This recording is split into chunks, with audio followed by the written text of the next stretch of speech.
What would you do if someone tried to steal everything you ever worked for, not with guns, but with forged documents and fire? This is the true story of a retired Marine who stood alone against a corrupt HOA empire, armed with nothing but grit, a loyal dog, and the will to fight back. You won't believe how far they went, or how far he pushed back. Comment below where you're watching from, and don't forget to like, share, and subscribe for more stories that hit you right in the soul. Clapperboard Part 1. The Quiet Before the Storm. My name's Eli Walker. 61. Retired Marine.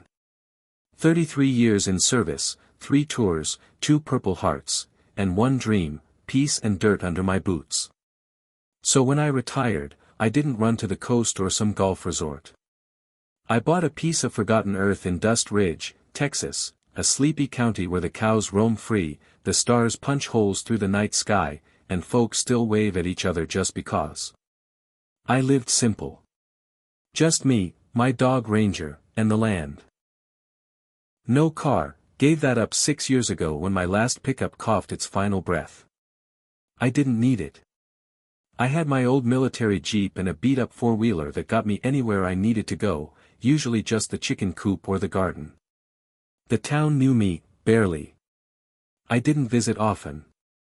Once a month maybe, for supplies or coffee beans. When I did go, I'd hitch a ride with my neighbor, Old Man Duncan, or call the one cab company left in 3 counties. My ranch was mine, heart and soul. I grew my own food, kept a dozen hens and 2 ornery goats, and spent my days fixing fences and sipping black coffee on the porch with Ranger at my feet. That porch was my sanctuary. Nothing disturbed me there. Until it did. One chilly October morning, I walked out to the end of the gravel road to check my old steel mailbox, the kind that creaks like it's seen ghosts. Inside, a fat stack of envelopes, rubber-banded together like a brick of bad news. All of them, 87 in total, were parking tickets. Every single one.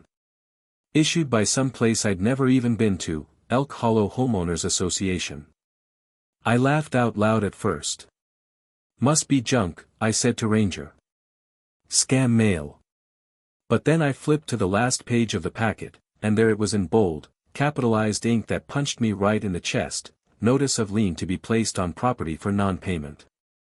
Lien. On my land. For violations in a town I've never stepped foot in.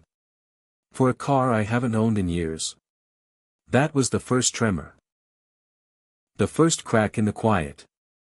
I didn't know it yet, but that stack of paper was just the beginning. Something was coming for me, something that didn't care I was a veteran, or that I had earned every inch of this soil with blood and bone. I stared out across my ranch, wind rustling through the mesquite trees, Ranger twitching his ear at some far-off hawk. I thought I'd left battles behind me. Turns out, the worst war I'd ever fight was waiting for me at my own front gate. Clapperboard Part 2. A stranger at the fence the next morning, the air felt heavier, like the sky itself was holding its breath. I was halfway through my coffee on the porch, the steam curling up into the dawn when I saw it, a sleek black Lexus, windows tinted, creeping down my dusty driveway like it didn't belong, which it didn't. It stopped near the gate. Out stepped a man dressed like a lawyer on vacation. Navy blazer, slacks too clean for this county, mirrored sunglasses that made it impossible to read his eyes. He didn't knock. He didn't speak. He just strutted up to my wooden gate like he owned the place and stapled something to my fence. Ranger growled but didn't move. He knew when I was about to handle something myself. I stood up, walked slow and steady, coffee still in one hand. Pulled the paper off the gate. My heart beat once, loud and hard, then again, slower, heavier. It was real. An official lien, sealed and notarized. They weren't bluffing. I looked up. The man was already back in the car. Didn't say a word. Just backed out the driveway and vanished into the morning dust like a ghost with a mission. I stood there staring at the notice like it had fangs. My name was on it. My property's coordinates. The violations listed line by line, each one nonsense. Each one a lie. This wasn't just a clerical error. This was targeted. And the worst part? I had no clue who these people were. But I wasn't a stranger to battlefields. I knew the look of a well-laid ambush. This wasn't random. This was step 2 in a coordinated attack. I sat down at the kitchen table, spread the paperwork out like a war map, and thought back. Was there a moment I missed? A detail? A weak point? And then I remembered. About a year ago, during the last harvest season, I had set up my little booth at the weekend farmers market. Nothing fancy. Just tomatoes, peppers, and honey from the neighbor's bees. That's when he showed up. Brandon. Young guy. Clean cut, polite. Said he was from a town called Elk Hollow, about 40 minutes west. He asked about my produce, complimented the eggs, then started chatting about old cars. Mentioned he was trying to restore a '67 Mustang but didn't have space to store it. I didn't think much of it at the time. Just shrugged and said, "I've got plenty of space, if you need a corner of the pasture for a week or two." He looked surprised, grateful, even. Said he'd take me up on the offer. True to his word, the next day, he pulled in with a rusted-out Mustang, parked it near the barn, and shook my hand. Said he'd be back in 2 weeks to pick it up. He never came back. Weeks turned into months. The number he gave me, disconnected. I figured, maybe he ran into trouble. I moved the car behind the barn, threw a tarp over it, and let it be. That was my mistake. Because what I didn't know was that somewhere in the shadows, someone was using that car to build a case. I didn't realize I had just invited the enemy past my fence line. Clapperboard Part 3, the setup in the shadows after Brandon vanished, life slipped back into rhythm, or so I thought. But then the mail started getting weird. Every few days, I'd open the rusted mailbox and find envelopes with no return address. Sometimes they were empty. Sometimes they held just a blank sheet of paper, nothing else. Like a threat written in silence. Then came the knocks. One night, around 3 a.m., someone pounded on the front door. Just 3 knocks. Loud. Deliberate. By the time I grabbed my flashlight and opened it, the porch was empty, the night still as death. Only Ranger stood alert at the doorway, growling low at the wind. Another morning, I found tire tracks cutting through the dirt by my back fence. Fresh. Not mine. Someone had been there, close enough to touch the house. But I brushed it all off. Maybe kids being dumb. Maybe mail from some political junk list. I wasn't the paranoid type. That changed the day I stood on my porch, clutching 87 bogus parking tickets and a legal lien on my property. Suddenly, the dots connected, and the picture they painted? Ugly. Someone was setting me up. And I had a gut feeling who started it, that Mustang. That damn car, hidden behind my barn, was more than an eyesore now. It was bait, and I'd swallowed it whole. Someone had used it to tie my name to Elk Hollow. Maybe they'd registered it to my address. Maybe they were racking up violations using my land as an anchor. And now, because of it, I was about to lose everything I'd built. I didn't waste another second. I hopped into my old Jeep, loud, rattling, one headlight dead. And gunned it down the county road toward the registrar's office in town. The woman behind the desk was polite but confused when I laid the papers down. She typed into her system, squinted at the screen, and gave me a smile that was supposed to be reassuring, but wasn't. "Well, Mr. Walker, it says here your property was added to the Elk Hollow Homeowners Association jurisdiction about 6 months ago." I blinked. "That's impossible. I'm outside city limits. There's no HOA out here." She just shrugged, voice soft. "Looks like part of an expansion plan." Sometimes these filings happen without a physical visit. Someone must have submitted the paperwork. My jaw clenched. A mistake, they said. A clerical error, they said. But mistakes don't come with stalking, forged violations, and anonymous mail. This wasn't a mistake. This was a hostile takeover in slow motion. I left that office with a fire brewing in my chest. Drove home gripping the wheel like it owed me answers.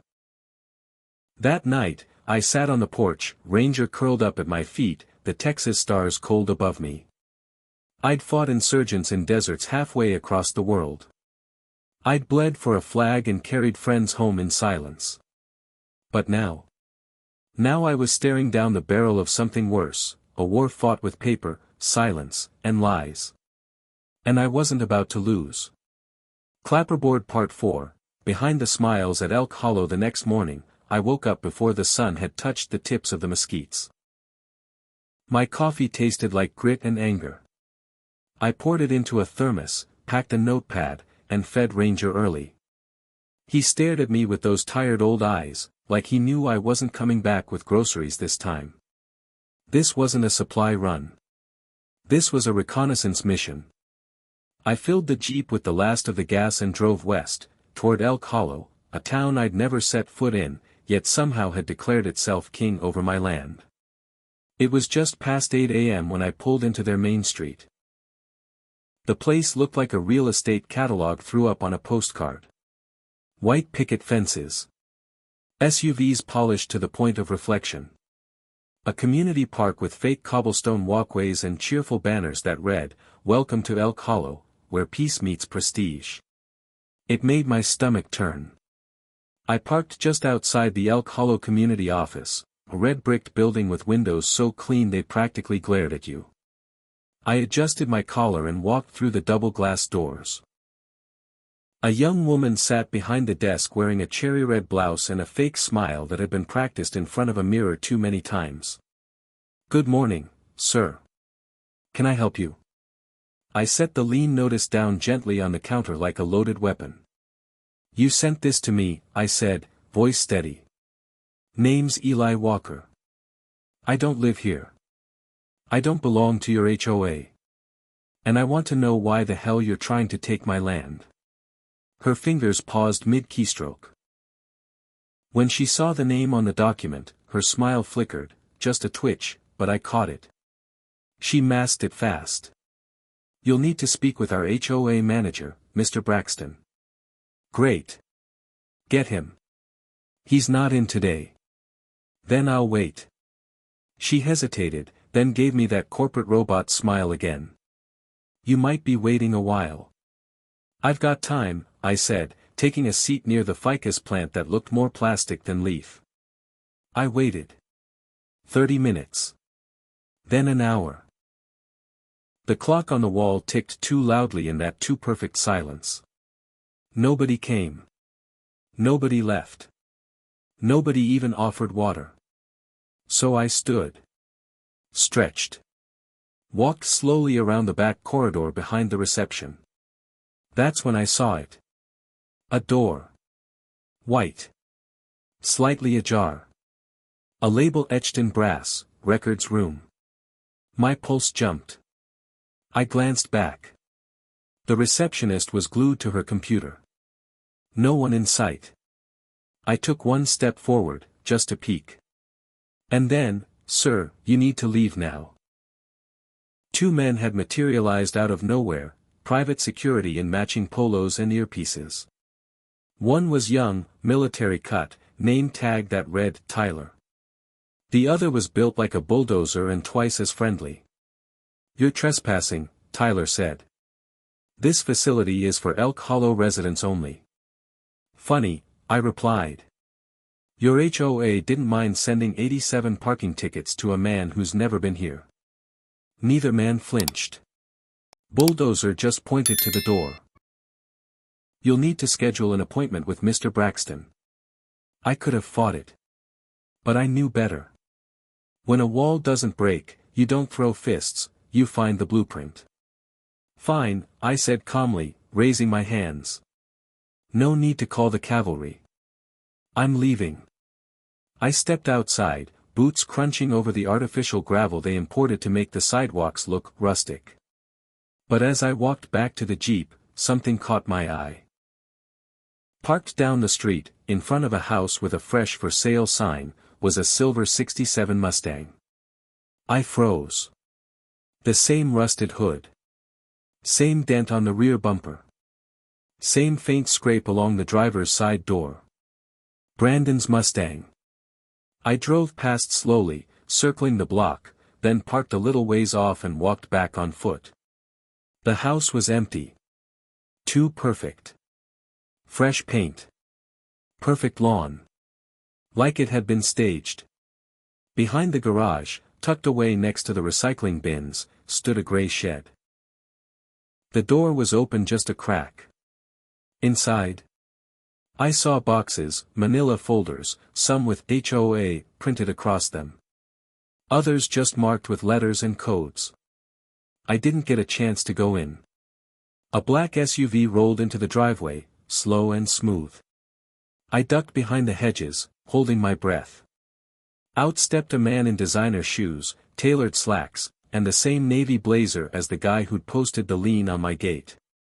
He unlocked the door with a key. Walked in like he owned the place. And maybe he did. I backed away. Quiet.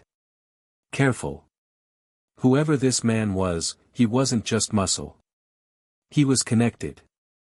And if Brandon's car was here, this was no coincidence. By the time I returned to the ranch, dusk was painting the sky blood red. Ranger greeted me at the gate with a soft bark. There was something taped to the wooden slats. A red envelope. I tore it open. Final warning.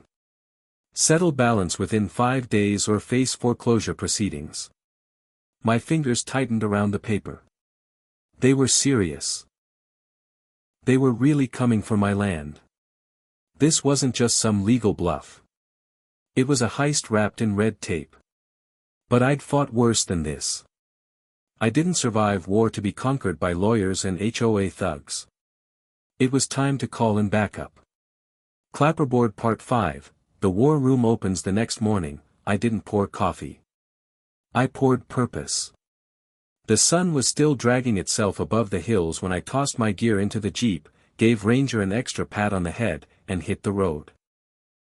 There was only one man I trusted to help me untangle a knot this ugly. Charles Boone. Former Army intel, my oldest friend, and the closest thing to a blood brother I had.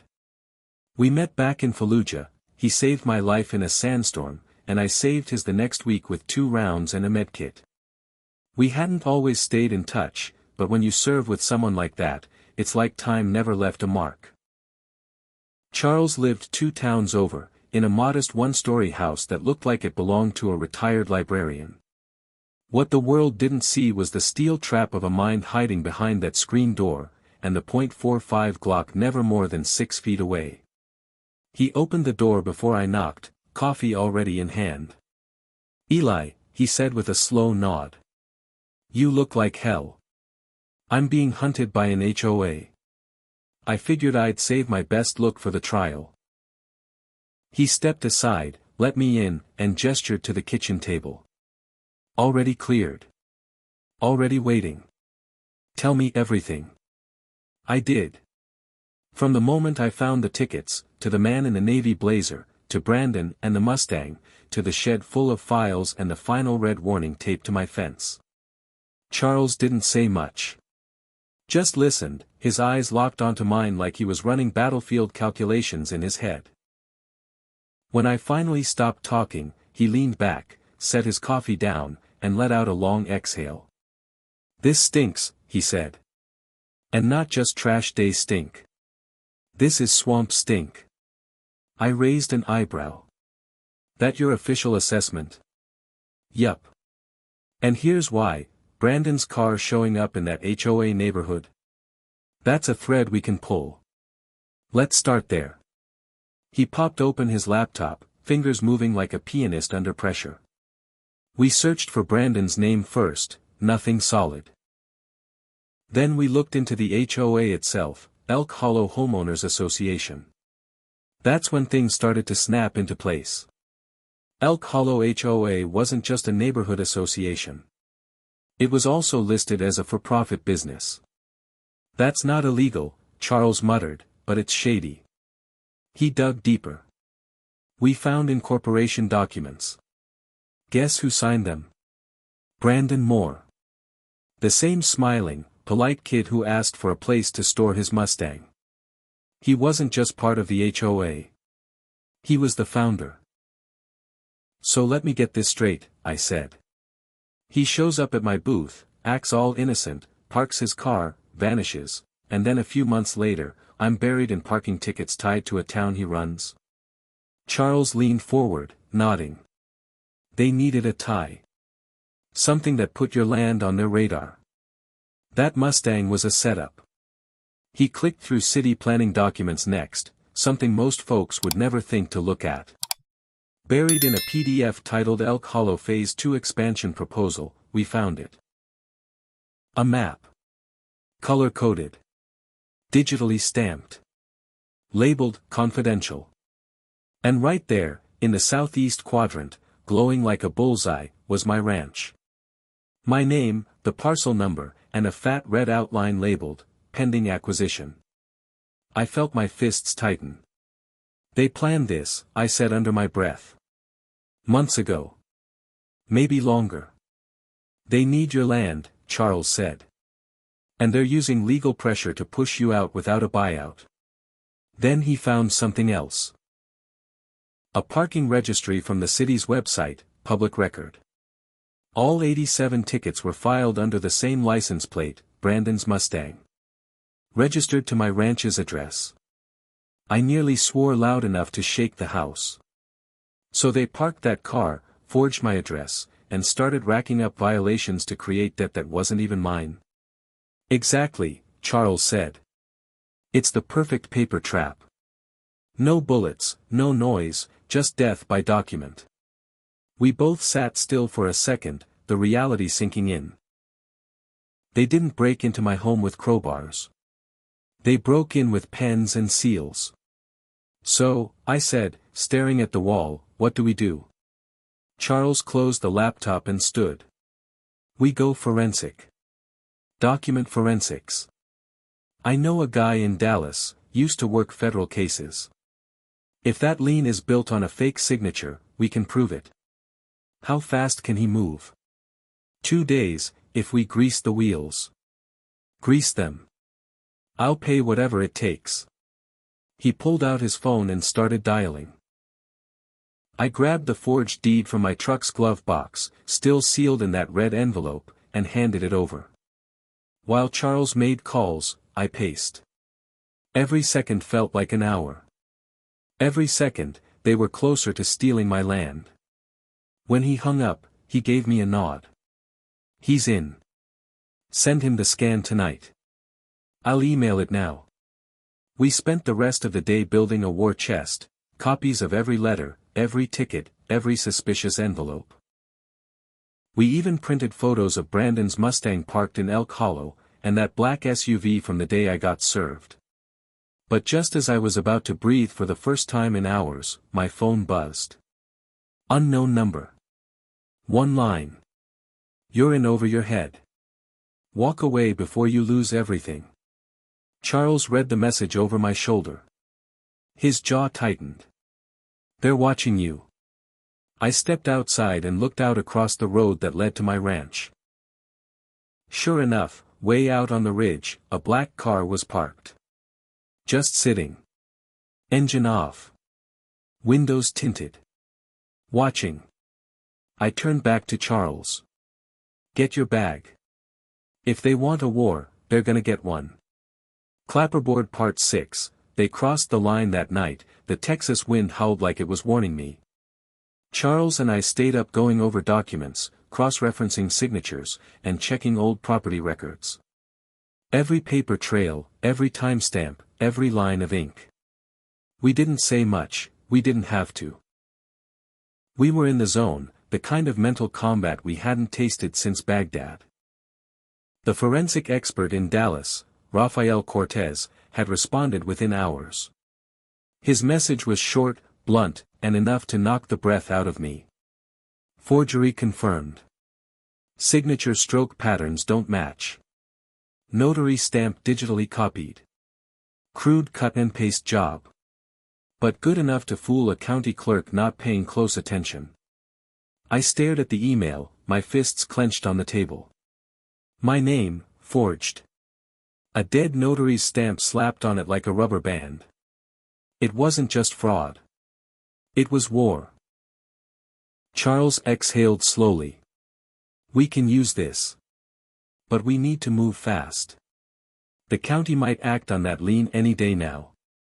I've got 4 days left, I said. Then let's buy time. Charles made some calls to his contacts, former veterans turned state legal advocates. They'd try to apply pressure on the local court to freeze any action based on the forged deed. I decided to head back to the ranch. Something about leaving it unattended felt wrong. Even more so now. It was after 1 a.m. when I pulled into my driveway. The headlights swept across the gate, and my stomach dropped. The gate was wide open. I always locked the gate. Always.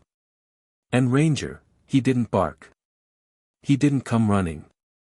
The Jeep barely rolled to a stop before I jumped out, flashlight in hand, heart hammering in my chest. I called out. Ranger. No response. Then a soft whimper. Off to the side.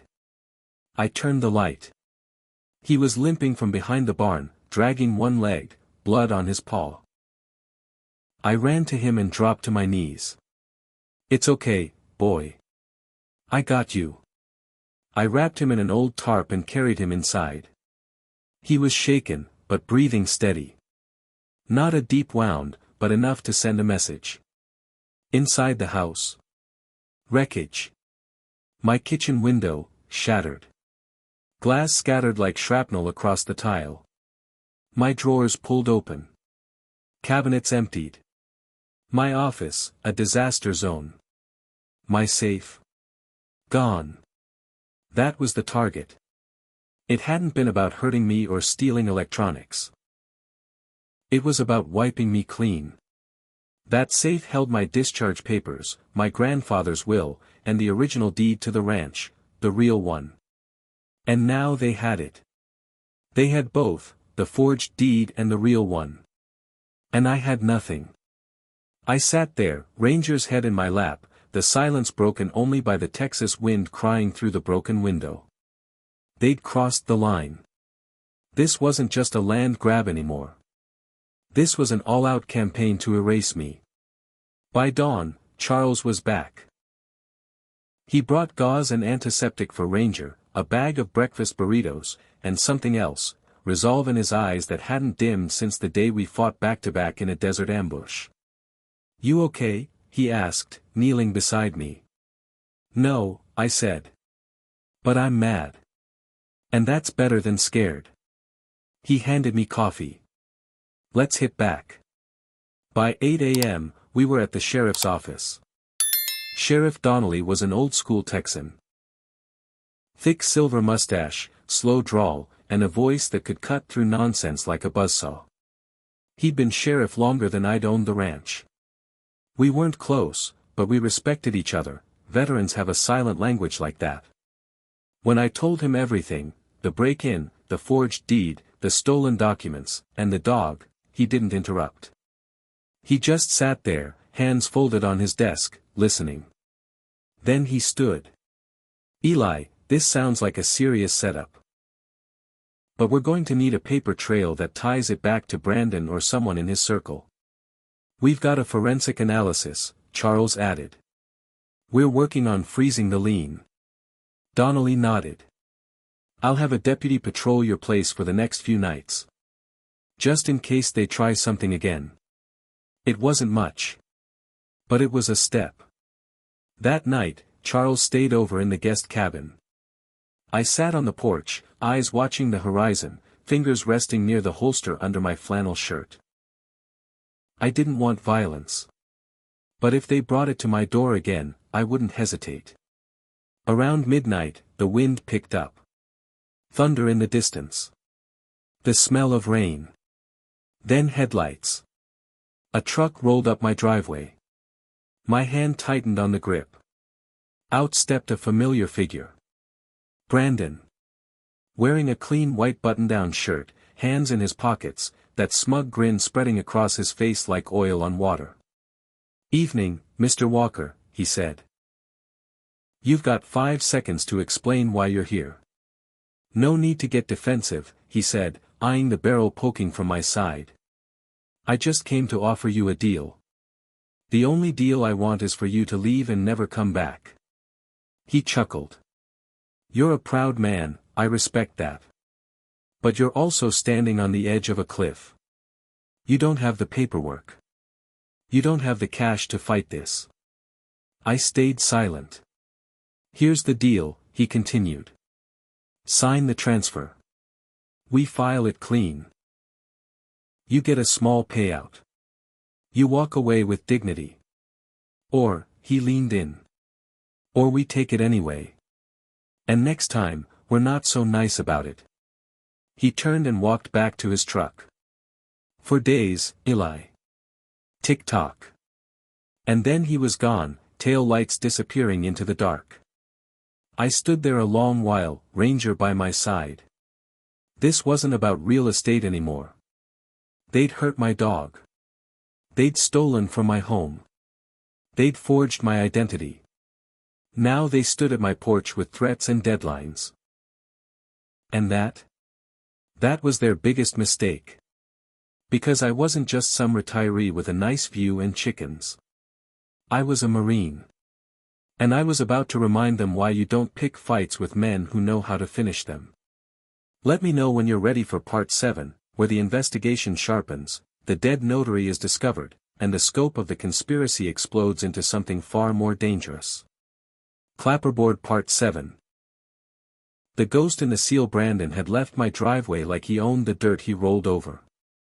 Like the fight was over. Like I'd already lost.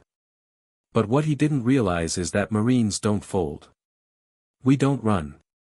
We dig in. And when we fight, it's to finish. By morning, Charles was already brewing his 3rd pot of coffee. He looked like hell, which, for us, meant he was thinking hard. "We need more than paper, Eli," he said. "We need to burn the entire curtain down. And we've got 2 angles. That forged signature, and whoever notarized it." I nodded. "Let's chase the seal." We pulled up the scanned deed again. At the bottom right corner was the name in black ink, stamped and proud, Cynthia Barron, Notary Public. Charles's fingers danced across the keyboard like he was conducting an orchestra of revenge. He cross-checked professional directories, county licensing records, even LinkedIn. Then he stopped. His jaw set. He clicked once. Twice. Then slowly turned the screen toward me. "She's dead." I blinked. "What?" "Cynthia Barron passed away 6 months ago. Heart failure. It's in the public record, death certificate issued, obituary listed." I leaned in. "So how the hell did she notarize something 2 months ago?" Charles sat back, rubbing his temples. "She didn't. They used her name posthumously. Stole her notary stamp. That means someone in that HOA, or someone helping them, has access to old, expired credentials. That's felony-level fraud." "Exactly. And now we've got a corpse on their paperwork. That's how we crack this wide open." We spent the next several hours combing through every document tied to the lien, the expansion plans, and the forged deed.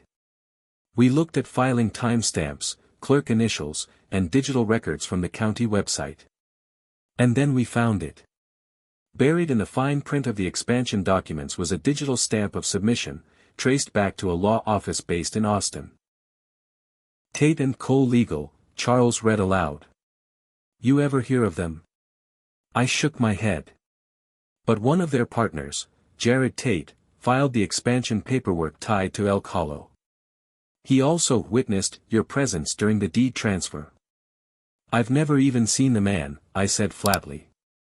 Charles's phone buzzed. He picked it up, eyes scanning the screen. Oh, hell no. What? Tate just walked into the county courthouse this morning, to file a civil suit. He's claiming you tampered with HOA documents. He's flipping the script, Eli. If Brandon falls, they're lining up a backup plan. My stomach tightened. I paced the room. They're not just trying to take my land anymore. They're trying to erase me from the equation altogether. Charles nodded. These people don't stop.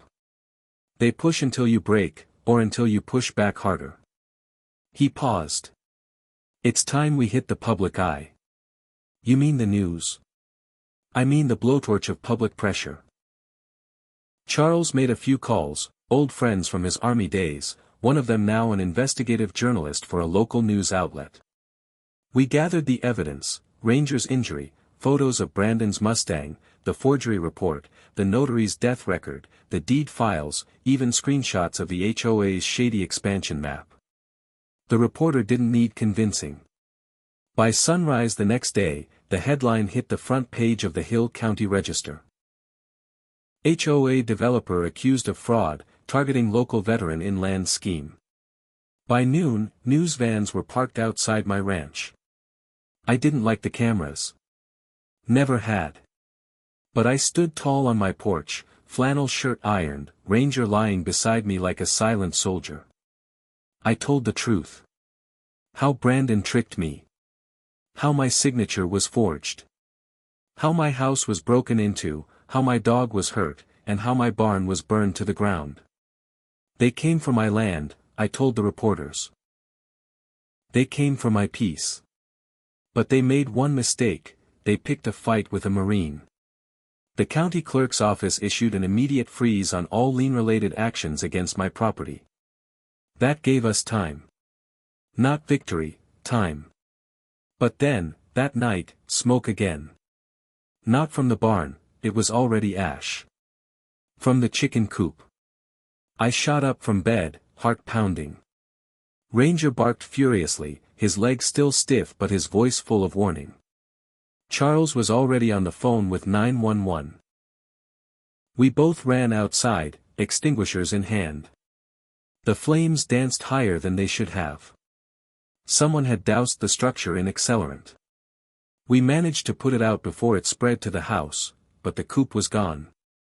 2 chickens dead. The rest scattered into the night. But this time, we saw him. A shadow fleeing into the woods. I didn't wait. I grabbed my flashlight and charged after him, Charles close behind me, shotgun at the ready. Through the brush, through thorns, until we reached a clearing. There, crouched beside a parked ATV, was a skinny figure in a dark hoodie. He didn't expect us to be that fast. Charles tackled him before he could even kickstart the engine. I yanked back the hood and froze. You. It was the front desk clerk from the Elk Hollow HOA office. The same one who told me their manager wasn't in. His face was pale. He started crying immediately. Please. I didn't mean for it to go this far. They paid me. Said it was just pressure tactics. Said it was legal. Who paid you? I asked, crouching down. He shook his head, trembling. I don't know his real name. He just called himself Mr. Black. Said if I didn't help, he'd hurt my family. Charles gave me a sharp look.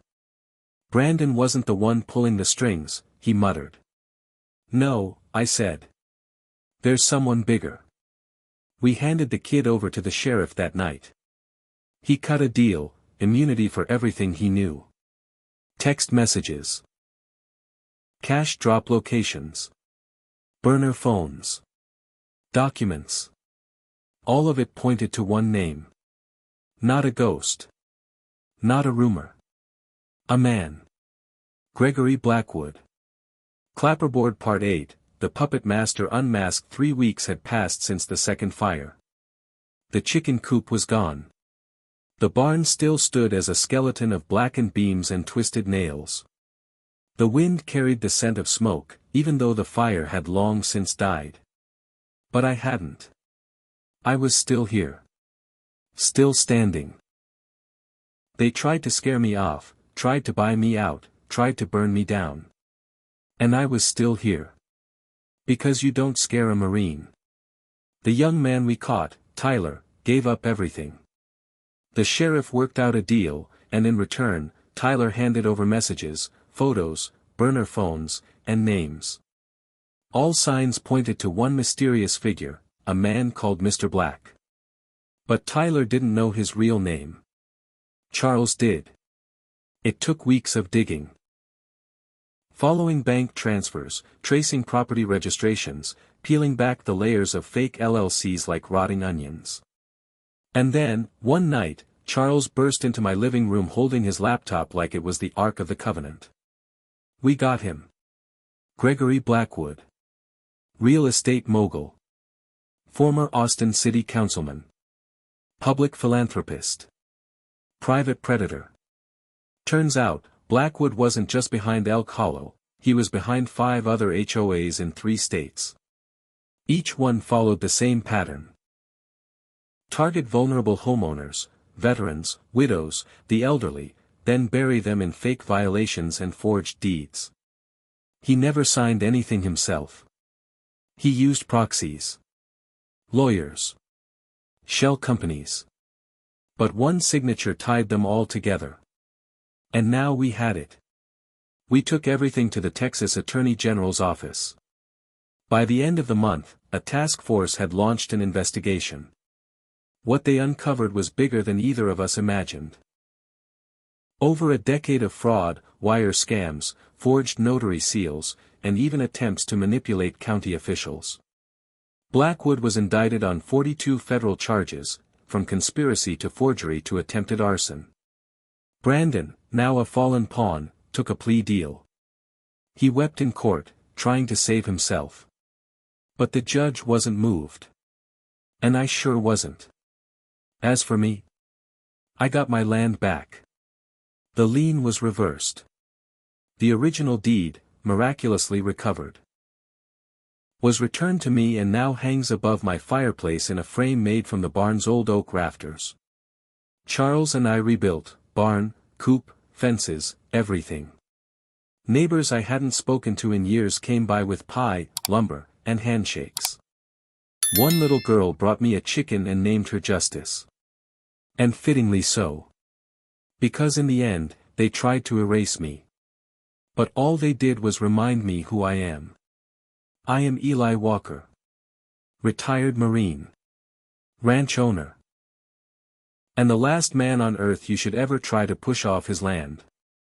Clapperboard Part 9, where the smoke settled in the weeks after Blackwood's arrest, the ranch was never quiet, but for once, the noise wasn't war. It was rebuilding. The sound of hammers, drills, and voices, neighbors who once only waved from a distance now pulled up with toolboxes, folding chairs, and casseroles. The kind of people who'd been watching the whole time, just waiting for someone to stand up first. Charles and I rebuilt the barn together. We used what we could salvage, timbers charred but still strong, like me. A group of local veterans showed up, uninvited but ready, and we didn't turn away a single one. The new coop went up faster than I expected. Stronger. Safer. The chicken that little girl brought, Justice, roamed like she owned the place. Fitting name, I thought. Even Ranger, my old war dog, started healing. The limp faded. The bark returned.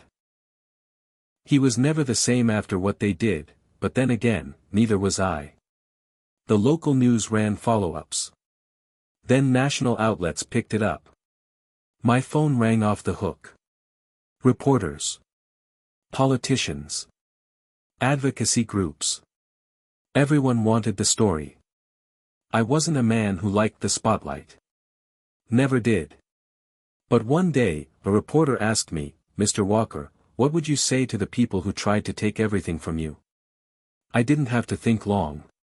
They forgot something, I said. You can forge a signature. You can torch a barn. But you can't break the spirit of a man who fought for his country. Land can be stolen. Fences can burn. But dignity? That stays. She nodded, pen frozen over her notepad. Then asked, what now?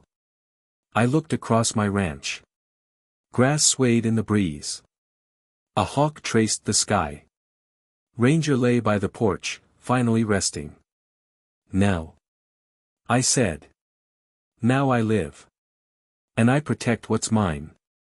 But I also started writing. Not just legal letters or court affidavits. Real writing, about the land, about service, about coming home to find the battle hadn't ended. People listened. People cared. Survivors from other towns started reaching out. Veterans. Elderly couples. Farmers. All with similar stories, different faces, but the same tactics. The same lies. Turns out I wasn't alone. I had just been the first to fight loud enough. So maybe this wasn't just about saving my ranch. Maybe it was about something bigger. A reminder that justice doesn't come on its own, you have to drag it into the light, kicking and screaming. And sometimes, you have to do it with your boots planted in your own front yard. Clapperboard Part 10, the last fence post. I never set out to be anybody's hero. I just wanted peace. A porch. A cup of strong coffee. A dog by my side and land I could trust under my boots. But life had other plans. It's funny how something as simple as a forged piece of paper can burn down your whole world. And rebuild it in a way you never saw coming. After Blackwood's empire fell, the story didn't end. It only widened. More letters arrived, but this time not threats, please. From across Texas, then across state lines. Veterans, retirees, small-town families, people who'd been bullied, pressured, stolen from. Some had lost their land. Others were still fighting, quietly, because they didn't think anyone would believe them. But now they had someone who did. I spent my days doing what I always had. Tending the land, checking fence posts, feeding the animals. But my nights changed. Phone calls. Emails. Zoom interviews with journalists, legal advocates, housing watchdogs. Charles joked that I was running my own resistance cell from a folding chair and a barn Wi-Fi router. And maybe I was. Because here's the truth, they don't count on you fighting back. HOAs. Shady developers. Predators in suits. They're used to silence, to fear, to isolation. But what they can't handle is one person standing tall, and lighting a match. So that's what I did. I partnered with a group of attorneys and started a nonprofit legal fund, focused on defending homeowners, especially veterans, from fraudulent HOAs and forged liens. We called it, the Last Fence Line. Because that's what it felt like. When the enemy shows up at your gate, not with guns, but with signatures and sealed envelopes, you need someone to stand shoulder to shoulder with you. One night, Charles asked me if I'd ever go back to the way things were, before Brandon, before the fires, before the lie that nearly stole everything. I looked out over the ranch. The new barn gleamed under the moonlight. Ranger was asleep near the porch, breathing slow and easy. And just beyond the coop, I could hear Justice clucking proudly in the roost. No, I said. I won't go back.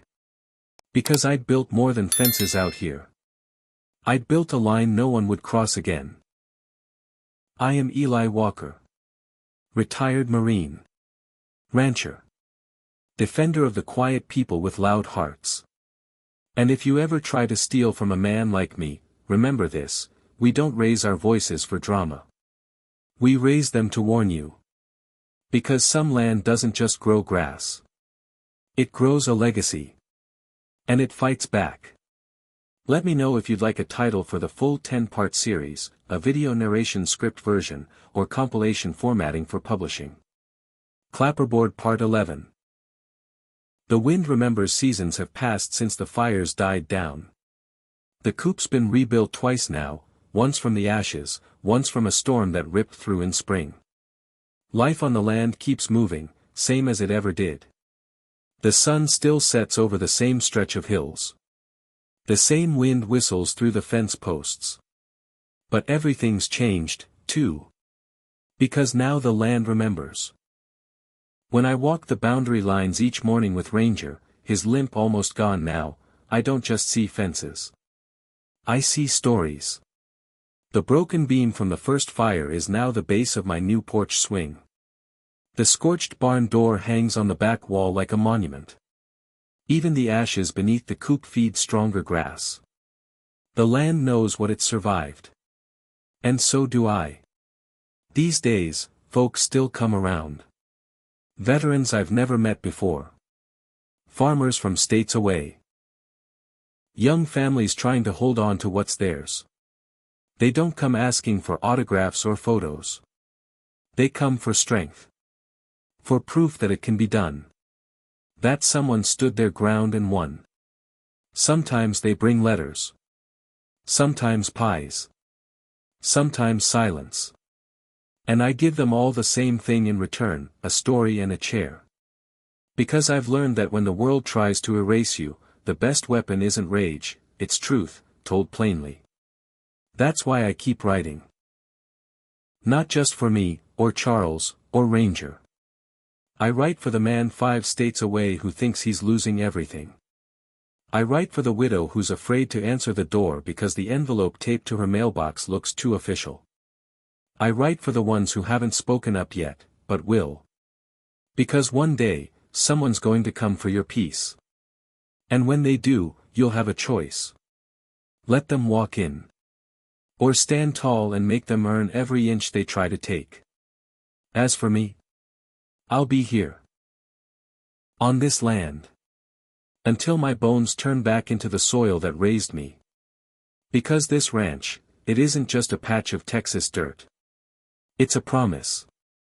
That the quiet man with the calloused hands and the tired dog and the stubborn soul. He doesn't bend. He doesn't sell. And he damn sure doesn't run. Eli Walker. A name carved not in stone, but in soil and sweat. A man they tried to erase. And a story they'll never silence.